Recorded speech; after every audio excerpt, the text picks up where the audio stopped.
Welcome back to part 4 of your journey to organize that one space that you've chosen.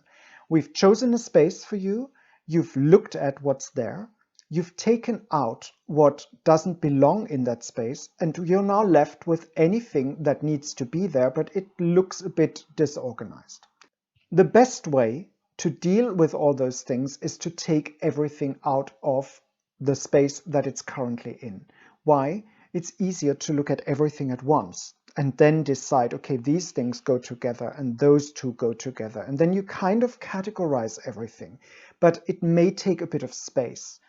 If we're looking at things that tend to be a bit dusty or grimy, you may want to put down a blanket or a tarp or a table cover or something like this before you take everything out. Normally, when you're looking at a drawer or a wardrobe, that wouldn't necessarily be the case, but just to make sure. Now, you would take everything out and put it down so you can see everything.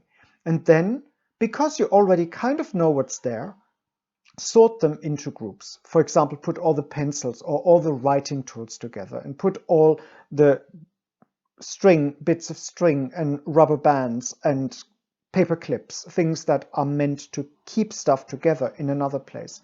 You see what I mean? So you kind of pick your categories and you try to find things that belong together. And then the next step would be to sort them into the space in an appropriate way. But that is tomorrow's subject.